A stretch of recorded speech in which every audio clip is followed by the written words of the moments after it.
nous te rendons gloire et honneur.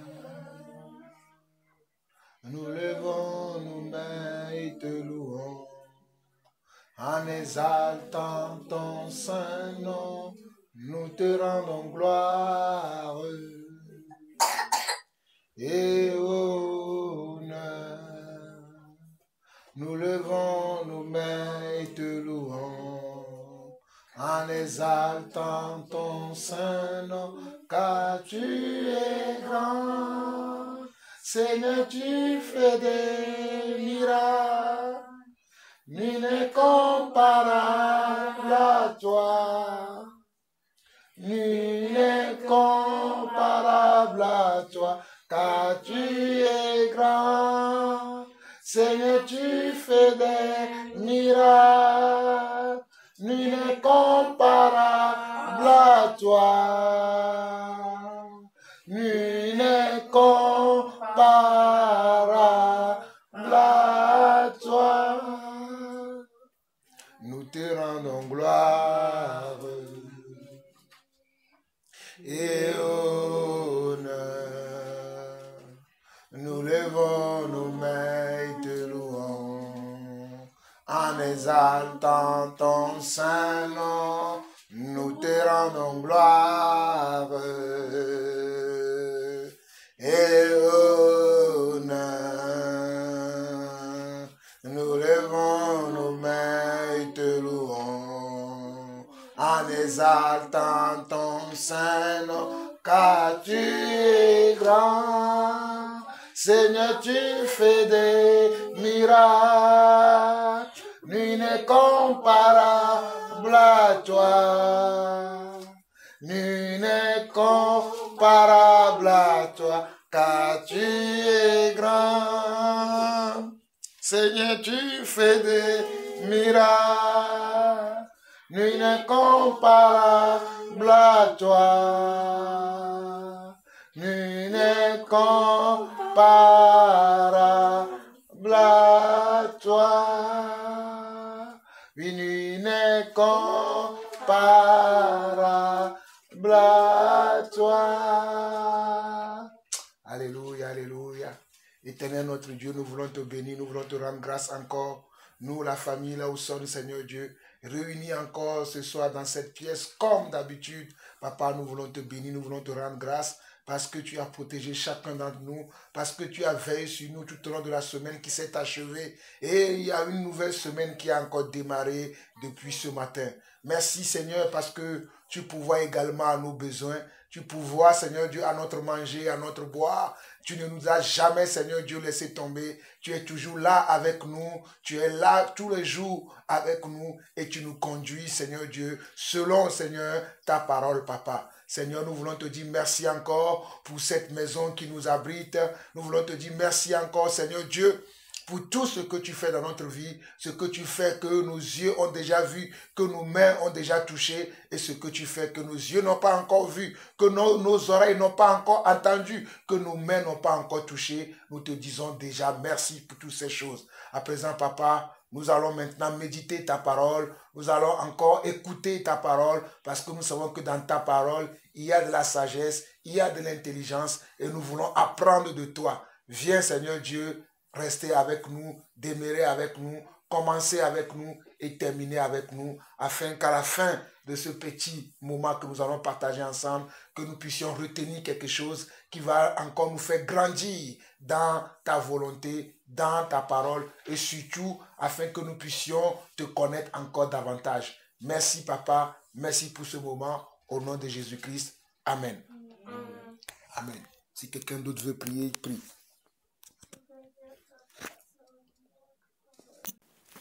Nous allons prendre Exode 35. Exode 35, nous allons méditer les derniers versets de ce chapitre. Exode 35. C'est au début de la Bible. C'est après Genèse. Exode 35. C'est après Genèse.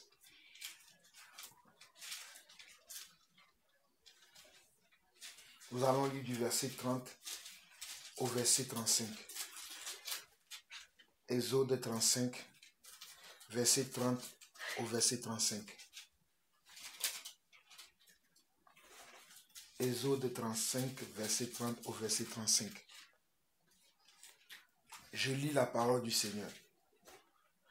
Moïse dit aux enfants d'Israël, « Sachez que l'Éternel a choisi Bessalil, fils d'Uri, fils de Hur, de la tribu de Juda. Il l'a rempli de l'Esprit de Dieu, de sagesse, d'intelligence et de savoir pour toutes sortes d'ouvrages. Il l'a rendu capable de faire des inventions, de travailler l'or, l'argent et les reins, de graver les pierres à enchâsser, de travailler le bois et d'exécuter toutes sortes d'ouvrages d'art. Il lui a accordé aussi le don d'enseigner, de même qu'à Oholiab, fils d'Aïsamak, de la tribu de Dan. Il les a remplis d'intelligence pour exécuter tous les ouvrages de sculpture et d'art, pour broder et tisser les étoffes teintes en bleu, en pourpre, en cramoisi et le fin lin, pour faire toute espèce de travaux et d'inventions. Est-ce que vous avez compris? Je vais relire encore, je vais expliquer. Exode 35, verset 30. Moïse dit aux enfants d'Israël. C'est qui les enfants d'Israël?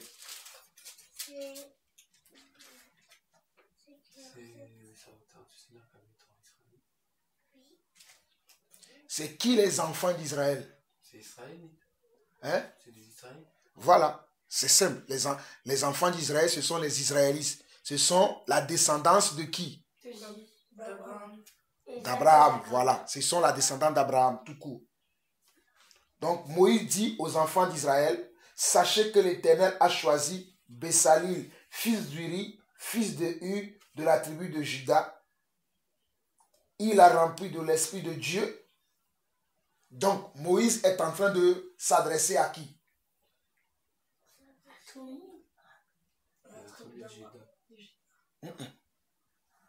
Verset 30. Moïse dit aux enfants d'Israël. Donc d'abord Moïse était en train de s'adresser aux enfants d'Israël. Voilà. Moïse est en train de s'adresser aux enfants d'Israël. Comme moi ce soir je m'adresse à vous. Vous qui êtes présents devant moi. C'est à vous que je m'adresse. Donc Moïse aussi était en train de s'adresser aux enfants d'Israël. Et parmi les enfants d'Israël, nous savons qu'il y a comment? 12 tribus. Vrai ou faux? Vrai. Répondez, quand je vous pose des questions, répondez. Vrai ou faux? Vrai. Les enfants d'Israël sont composés de 12 tribus.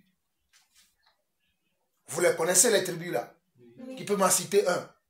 La tribu de Juda. Oui, qui peut me citer un autre? Jacob. Non. Jacob, ce n'est pas une tribu. Jacob, c'est l'ancêtre. Quelqu'un d'autre? La tribu de Seth. La tribu de? Seth. Oui. Samuel a déjà cité deux. Hein? Quelqu'un d'autre? Ruben. Hein? Ruben. Oui, tribu de Ruben, oui. Siméon. Siméon, oui. Lévi. Lévi, oui. Juda. Judas, oui. Isaac, oui. Zabulon. Zabulon, oui. Nephtali. Neftali, oui. Gad. Gad, oui. Aser. Aser, Manassé. Manassé, oui. Ephraïm. Benjamin. Ephraïm, Benjamin. Voilà les 12 tribus d'Israël que David vient de citer. Et Moïse était en train de s'adresser à ces 12 tribus. Il était en train de leur parler. Il était en train de leur dire quelque chose qui était important.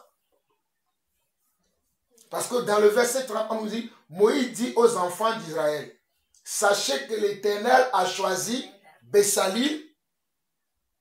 Ça veut dire que Moïse dit aux enfants d'Israël. C'est là où il s'adressait. C'est-à-dire, c'est là où il faisait un discours. Et dans son discours, il dit, sachez. Qu'est-ce que veut dire le mot sachez? Hein? Hein? Savoir. C'est-à-dire, soyez au courant. Sachez-le. Comprenez-le. Acceptez-le. C'est ce que Moïse était en train de leur dire. En disant, sachez que l'Éternel a choisi Bessalil, fils d'Uri, fils de Hur, de la tribu de Juda. Vous avez vu? Il a précisé. Il a dit, sachez que l'Éternel a choisi Bessalil, fils d'Uri. C'est-à-dire Bessalil est le fils d'Uri. Uri est même lui le fils de qui? De Hur. Et Hur est de la tribu de Juda. Donc sachez que l'Éternel a choisi qui? Bessalil, qui descend de la tribu de Juda. Mais il continue. Verset 31. Là, ça devient plus intéressant. Il a rempli de l'Esprit de Dieu, de sagesse, d'intelligence et de savoir pour toutes sortes d'ouvrages. C'est très important le verset que nous lisons. Il dit, il a rempli de l'Esprit de Dieu. Donc, l'Esprit de Dieu nous apporte quoi? La sagesse, il nous apporte quoi? L'intelligence, il nous apporte quoi encore? La foi.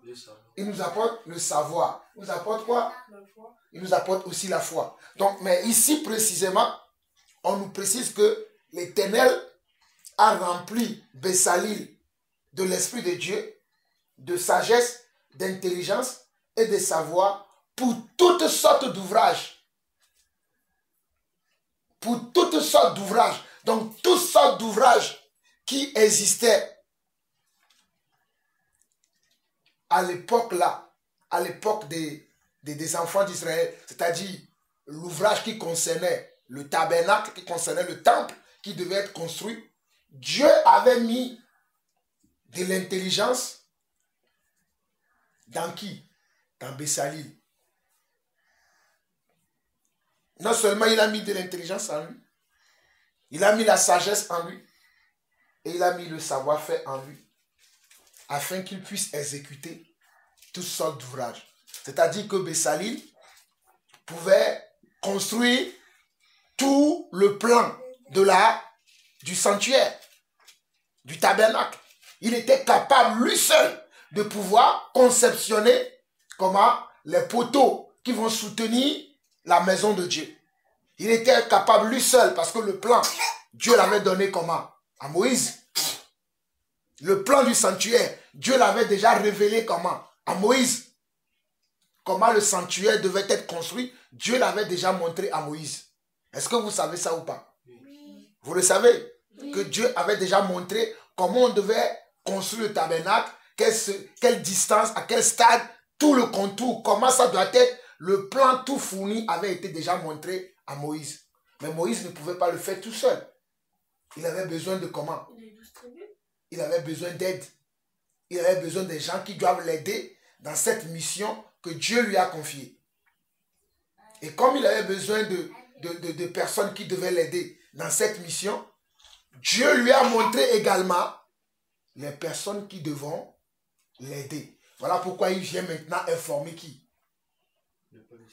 Voilà, il vient informer le peuple d'Israël pour leur dire, voilà, Dieu m'avait montré un plan pour construire son tabernacle, pour construire sa maison. Mais dans cette maison, pour la construire, je ne peux pas la faire tout seul. Sachez que Dieu a choisi Bessalil, fils d'Uri, fils de Hur, de la tribu de Juda. Je ne sais pas pourquoi tu as Jacob dans la tête. Hein. C'est vrai qu'il descend tous de Jacob, mais là on est en train de parler spécifiquement de Juda, de la tribu de Juda. Et il a rempli de l'Esprit de Dieu, de sagesse, d'intelligence et de savoir-faire. Déjà, à ce niveau-là, qu'est-ce que nous pouvons retenir? Du riz, de Hur, de la tribu de Juda. Parle fort, Samuel. Qui descend du riz, de Hur et de la tribu de Juda. Qu'il a la sagesse, l'intelligence et le savoir pour tous les ouvrages. Ok. Quelqu'un d'autre peut dire mieux? Le Seigneur, Moïse, il est allé informer le peuple d'Israël pour dire que le Seigneur, il a choisi Bessalil, c'est la tribu de Juda. Et il a donné toutes les compétences que le Seigneur lui a données. Oui. Oui, c'est bien, mais oui, qui peut faire mieux? Il a rempli l'Esprit de Dieu, oui. Donc ça veut dire que quoi?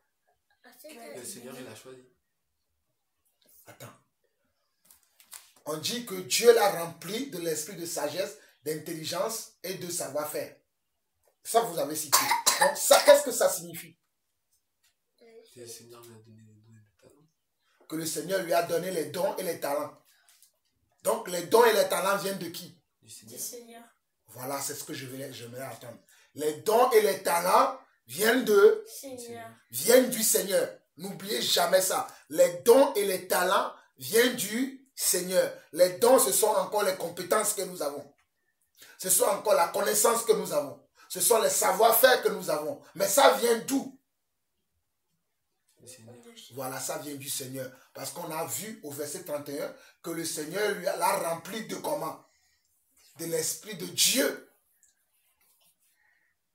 Le Seigneur l'a rempli de l'Esprit de Dieu. Quelqu'un peut aller lire quelque chose dans Jacques chapitre 1. Ça confirme ici que nous allons voir. C'est ce que nous sommes en train de lire ici. Jacques le confirme. Jacques chapitre 1, je crois que c'est le verset 12. Jacques chapitre 1.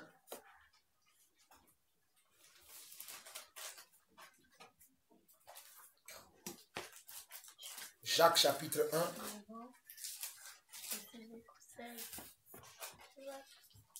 Non, c'est plutôt le verset 17. Jacques chapitre 1, verset 16 à 17. Quelqu'un peut lire ça rapidement? Ne vous y trompez pas, mes frères bien-aimés. Toute grâce excellente et tout don parfait descendent d'en haut, du Père des Lumières, chez lequel il n'y a ni changement, ni ombre, ni de variation. Voilà. On nous dit, ne vous y trompez pas. Jacques 1, verset 16, 17 dit, ne vous y trompez pas, mes frères bien-aimés. Toute grâce excellente et tout don parfait descendent d'en haut, du Père des Lumières, chez lequel il n'y a ni changement, ni ombre de variation. Regardez bien le verset 17. Hein. Toute grâce excellente. L'intelligence est quoi? C'est une grâce qui est excellente. Qui est excellente. La sagesse est quoi? Est une grâce qui est excellente. L'habileté pour pouvoir faire toutes sortes d'ouvrages est une grâce excellente. Et tout cela vient de qui? De Jésus. Voilà, tout cela vient du Seigneur, tout cela vient de Jésus-Christ. Donc nous voyons bien que ce qui s'est passé dans l'ancienne alliance, ce que Dieu a fait avec Moïse, se confirme aussi dans le Nouveau Testament pour que nous puissions savoir que tout don excellent, toute grâce excellente vient de qui? Vient de Dieu. Vous devez savoir que c'est Dieu qui donne le don, ce n'est pas un homme. Le monde n'a rien à nous donner.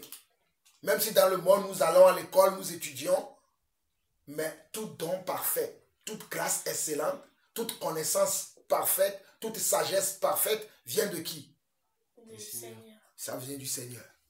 Voilà ce que nous devons retenir déjà ici. Je continue. Le verset 32 au verset 35 où nous allons nous arrêter. Regardez bien. Il l'a rendu capable de faire des inventions. Vous avez vu? Il l'a rendu capable de faire des inventions. Donc la sagesse, l'intelligence que Dieu a mis en Bessalil lui permettait de faire quoi? Des inventions. Des inventions. L'intelligence et la sagesse que Dieu avait mis dans Bessalil lui permettaient de faire des inventions. Voilà pourquoi je voulais vous montrer que vous puissiez le savoir, que tout don parfait et toute grâce excellente vient de Dieu. Que personne ne vous trompe. Ah oui, c'est l'école qui vous a enseigné ça. L'école n'a rien à nous apprendre. Même si nous apprenons des choses à l'école. Mais un don parfait, une grâce excellente vient de Dieu. Nous continuons. Il a rendu capable de faire des inventions, de travailler l'or, l'argent et les reins. Vous avez vu? Il a rendu capable de travailler comment? L'or, l'argent et les reins. L'or étant comment? Une matière noble, l'argent étant aussi une matière noble, les reins aussi étant une matière noble, difficile à travailler. Quand on dit difficile, quand je dis difficile à travailler, ça veut dire difficile à façonner, difficile à mouler, difficile à transformer. malgré que Bessalil n'a pas été à l'école de Beaux-Arts. Est-ce que Bessalil a été à l'école de Beaux-Arts? Non. Mais Dieu l'a rendu capable de faire ça. Pourtant, il n'a pas été à l'école de Beaux-Arts. Il n'a pas étudié dans une école où on enseigne le Beaux-Arts, comment travailler les métaux. Il n'a été dans une école. Mais Dieu lui a donné quoi? Dieu lui a donné le talent, la capacité, le savoir, l'habileté pour pouvoir transformer ces métaux-là, qui sont des métaux lourds. L'or est un métal lourd. L'argent est un métal lourd. Les reins également. Et surtout difficile à travailler. Mais Dieu a pourtant donné la capacité à cet homme-là de pouvoir le faire. Nous continuons. Au verset 33, on nous dit de graver les pierres à enchâsser, de travailler le bois et d'exécuter toutes sortes d'ouvrages d'art. Et d'exécuter toutes sortes d'ouvrages d'art. Pourtant, Bessalil n'a pas été à l'école de Beaux-Arts. Il n'a pas étudié dans une école. Mais Dieu lui a donné, comment? La capacité non seulement de travailler l'or, de travailler l'argent, de travailler les reins, mais également de travailler le bois. Travailler le bois. Le bois, vous voyez, ça c'est du bois. Ça c'est du bois. Dieu a rendu Bessalil capable de pouvoir prendre ce bois et le transformer en quelque chose de plus beau, de plus solide, de plus parfait. Qui a fait ça? Notre Dieu. Qui a fait ça? Notre Dieu que nous prions. Je continue parce que vous allez comprendre. Verset 34. Il lui a aussi accordé le don d'enseigner. Il lui a aussi accordé le don d'enseigner. De même qu'à Oliab, fils d'Aïsamak, de la tribu de Dan. De la tribu de Dan. Non seulement Dieu avait accordé à Bessalil, mais il a accordé aussi à qui? À Dan. Non. Écoute quand on parle, au lieu de parler. On dit, il lui a aussi accordé le don d'enseigner de même qu'à Oholiab. De même qu'à Oholiab, fils d'Aïsamak, de la tribu de Dan. Donc à Oholiab, Dieu a aussi donné quoi? Le talent que... Non, le talent que Bessalil avait. Parce qu'on nous dit, au verset 30, il lui a accordé aussi le don d'enseigner de même qu'à Oholiab. Donc ça veut dire que les mêmes talents, les mêmes dons, les mêmes grâces qui reposaient dans la vie de Bessalil, le Seigneur a déposé les mêmes dons, les mêmes grâces dans la vie de qui? Dans la vie de Oholiab, de Bessalil. Bessalil et Oholiab avaient un don commun, avaient une sagesse commune, avaient une intelligence commune. Ils étaient tous les deux capables de travailler l'or, l'argent, les reins, de travailler le bois, d'enchasser, de travailler le bois et de travailler même les pierres. Parce qu'au verset 33, on dit de graver les pierres. Vous savez que sur des pierres, on peut faire des gravures. Donc ces deux personnes-là, qui étaient dans le royaume, qui étaient de la descendance des enfants de Jacob, la descendance des enfants de Jacob, c'est-à-dire qui étaient parmi les 12 tribus, étaient capables de faire ces choses-là. Mais pourtant, ils n'ont pas été à l'école. Pourtant, ils n'ont pas été à l'école. Mais Dieu les a rendus capables de faire ça. Et non seulement Dieu les a rendus capables, Dieu les a donné aussi la capacité de pouvoir l'enseigner à d'autres personnes. L'enseigner veut dire le montrer à d'autres personnes. Relisons bien le verset 35. Est-ce que quelqu'un peut me lire le verset 35 rapidement? Il les a remplis d'intelligence pour exécuter toutes les œuvres de sculpture et d'art, pour broder et tisser les étoffes teintes en bleu, en pourpre, en cramoisi et le fin lin, pour faire toute espèce de travaux et d'inventions. Vous avez vu? Il les a remplis de comment? D'intelligence. Et il les a remplis d'intelligence pour exécuter tous les ouvrages de sculpture, pour broder et tisser les étoffes. Et d'art pour broder et tisser les étoffes teintes en bleu, en pourpre, en cramoisi et le fin lin pour faire toute espèce de travaux et d'inventions. Donc Dieu est capable de tout. Et c'est Dieu qui fait tout. Nous voyons bien dans cette histoire, dans cette... On va voir verset 30, verset 31, verset 32, verset 33. 1, 2, 3, 4, 5, 6. Dans ces 6 versets, nous voyons quoi? Nous voyons le pouvoir de Dieu. Nous voyons la force de Dieu.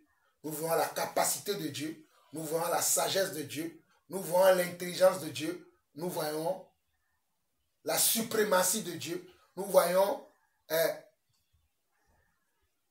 l'imagination de Dieu. Dieu est un sage architecte. Personne n'est plus sage que Dieu.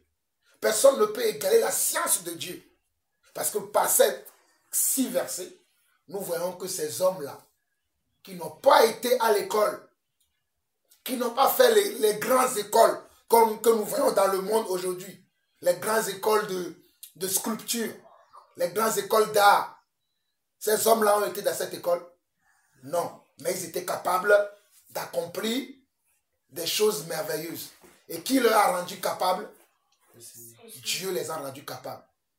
Et non seulement ils étaient capables de produire, mais ils étaient aussi capables de montrer leur savoir-faire à leurs autres frères pour qu'eux aussi soient capables de produire la même chose qu'ils font. Est-ce que vous comprenez un peu? Non seulement qu'eux-mêmes ils étaient capables de façonner le bois, de façonner les pierres, de façonner l'argent, les reins, l'or, de travailler des tissus.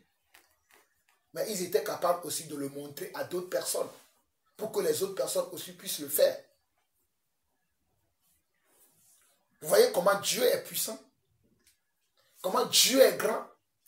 Comment notre Dieu a toutes les capacités, a toutes les pluralités que nous pouvons dire dans ce monde?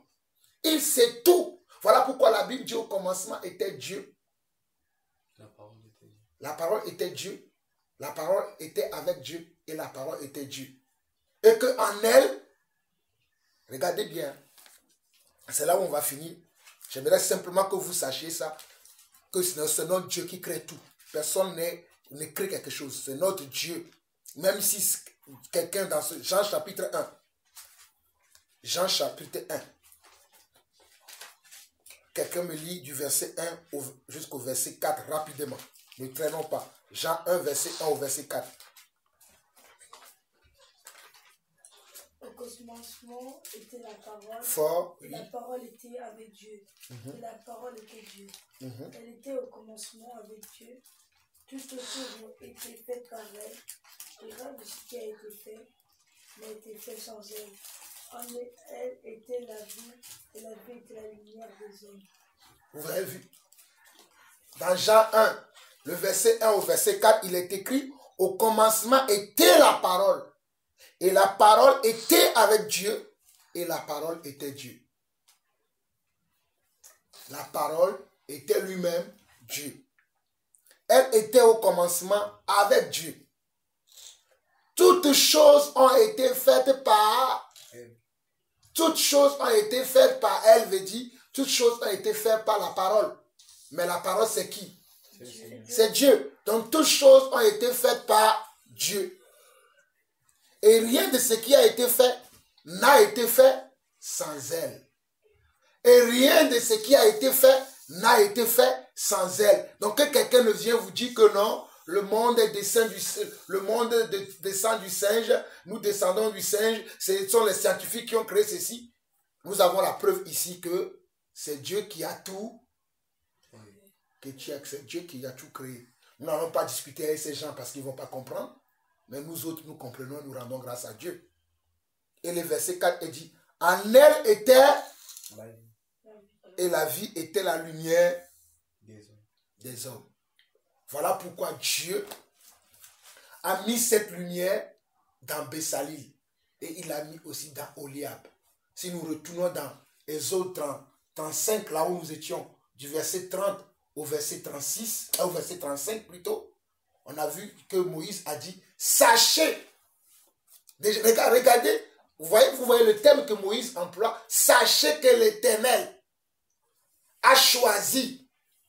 Donc, qui fait le choix? Voilà, c'est Dieu aussi qui fait le choix. Ce n'est pas moi qui décide, mais c'est Dieu qui fait le choix de choisir quelqu'un qu'il juge compétent, qu'il juge comment, c'est-à-dire Dieu, il va choisir la personne et il va mettre sa compétence en lui afin que la personne devienne compétente. Quand la personne il est là, il n'a pas de compétence. Mais quand Dieu le choisit, il met sa compétence en lui. Il met sa force en lui. Il met son pouvoir en lui. Il met ses capacités en lui. Il met sa sagesse, son intelligence en lui afin que cette personne-là puisse surprendre les autres. Voilà pourquoi Moïse a dit, sachez que l'Éternel a choisi Bessalil, fils d'Uri, fils d'Ur, de la tribu de Juda. Il a rempli de l'Esprit de Dieu, de sagesse, d'intelligence et de savoir-faire. Vous avez vu? Et de savoir-faire. Donc c'est Dieu qui donne la capacité aux hommes. Ce n'est pas les écoles que nous avons dans le monde dans lesquelles nous avons tous été. Hein? Vous savez que moi je suis comptable. J'ai été à l'école, j'ai appris la comptabilité. Mais dans le Seigneur, avec Dieu, j'ai une autre habilité. J'ai appris beaucoup d'autres choses avec Dieu. Et ça, c'est Dieu qui me l'a donné. L'enseignement que nous sommes en train de partager là, je l'ai appris où? Avec le Seigneur. C'est Dieu qui m'a donné cette capacité. Cette capacité-là, tout le monde ne l'a pas sur la terre. De pouvoir enseigner la parole de Dieu, de pouvoir transmettre la parole de Dieu. Tout le monde ne l'a pas. Tout le monde ne peut pas enseigner la parole de Dieu. Il n'y a que ceux à qui Dieu a mis cette capacité-là. Comme nous avons vu. Vous avez vu, il y avait comme 12 tribus. Parmi les 12 tribus, Dieu avait choisi que 2 personnes. Qui Dieu a choisi? Hein? Oholiab, et qui encore? Et Bessalil. Dieu avait choisi Bessalil et Oholiab. Et dans ces 2 personnes, il a mis son esprit qu'on appelle l'esprit de Dieu. Et dans cet esprit de Dieu, il y a la sagesse, il y a l'intelligence, il y a le savoir-faire, il y a le savoir-être. Et on a aussi la capacité de pouvoir enseigner à d'autres personnes. Qui peut faire ça? Seigneur. Voilà, notre Dieu peut faire ça. C'est notre Dieu qui fait tout ça. J'aimerais que vous reteniez ceci. Que notre Dieu a la capacité de vous rendre quelqu'un, de vous mettre à un niveau que vous n'avez même pas imaginé. De vous donner une capacité que vous n'avez même pas imaginée. Notre Dieu peut le faire. Voilà pourquoi vous devez dépendre de Dieu et ne pas dépendre des hommes. Et même si vous voulez dépendre des hommes, vous devez dépendre des hommes qui ont la sagesse de Dieu, qui ont l'intelligence de Dieu, qui ont l'esprit de Dieu en eux. Vous ne devez pas dépendre des hommes qui n'ont pas l'intelligence de Dieu en eux. Qu'est-ce qu'ils vont vous apporter? Voilà, ils vont vous apporter des ténèbres. Mais les hommes qui sont de Dieu, ils vont vous apporter quoi? La lumière de Dieu. Puisqu'on a vu dans Jean 1, le verset 4, qu'en elle était la vie, et la vie était la lumière du monde. En elle était la vie, et la vie était la lumière du monde. Donc nous voulons la lumière. Si nous voulons la lumière, nous devons nous rapprocher de ceux qui ont la lumière de Dieu. Et ceux qui ont la lumière de Dieu, c'est ceux qui sont remplis de l'Esprit de Dieu. Vrai ou faux? Vrai ou faux? Vrai. Ceux qui ont la lumière, c'est ceux qui sont remplis de l'Esprit de Dieu. Donc vous devez vous estimer heureux parce que vous avez la lumière de Dieu en vous. Pourquoi je sais que vous avez la lumière de Dieu en vous? Posez-moi la question. Pourquoi je sais que vous avez la lumière de Dieu en vous? Parce que moi, j'ai la lumière de Dieu en moi. Et je vous enseigne la lumière de Dieu, puisque nous avons vu que Dieu avait rendu capable Bessalil et Oholiab d'enseigner d'autres personnes qui n'avaient pas, voilà, qui n'avaient pas la capacité qu'eux ils avaient. Dieu avait donné la capacité à Bessalil et à Oholiab de pouvoir enseigner leurs frères qui sont issus des autres tribus, qui n'ont pas cette connaissance que Dieu a mis en eux, cette sagesse, cette intelligence, ce savoir-faire que Dieu a mis en eux, les autres ne l'ont pas. Mais eux, ils vont pouvoir leur inculquer cela. Ils vont pouvoir leur enseigner cela. Voilà pourquoi je vous dis que vous aussi, vous êtes de la lumière. Parce que toute la lumière que Dieu a mis en moi, je vous l'enseigne tout le temps.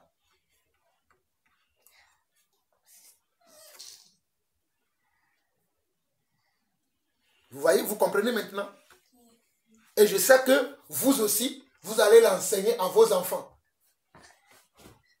Et vos enfants aussi vont l'enseigner à leurs enfants. Et la lumière continue de se propager. Ceux qui vont s'approcher de vous, ils vont apprendre cette lumière. S'ils sont intelligents, s'ils veulent gagner la sagesse pure, l'intelligence pure, l'habileté pure qui vient de Dieu, ils doivent voir en vous la vérité que vous avez. Ils doivent voir en vous la force que vous déployez, la sagesse que vous manifestez, l'intelligence que vous manifestez, parce qu'ils doivent apprendre de vous, s'ils sont sages, s'ils sont intelligents. Ah bah oui, moi c'est comme ça que je fais. Quand je vois que quelqu'un a une intelligence, une sagesse, un don parfait, comme nous l'avons vu dans Jacques 1, le verset 17, qui dit « Toute grâce excellente et tout don parfait descend de qui ?» Du Seigneur. Si je sens qu'il y a quelqu'un qui a un don parfait, qui a une grâce excellente, qu'est-ce que je fais? Je me rapproche de la personne pour apprendre de lui. Pour comment? Pour apprendre de lui. Afin de pouvoir comment? Afin de pouvoir combler le vide, les ténèbres qui sont dans ma vie. Afin de pouvoir combler l'ignorance, la méconnaissance qui est dans ma vie. Voilà pourquoi je dis que ceux qui sont intelligents, qui vont s'approcher de vous, ils vont apprendre des choses parce que vous connaissez des choses. Et ce n'est pas des connaissances débiles que vous avez, mais des connaissances parfaites. Quand j'avais votre âge, toute la connaissance que vous avez aujourd'hui, là, moi je ne l'avais pas. Hein.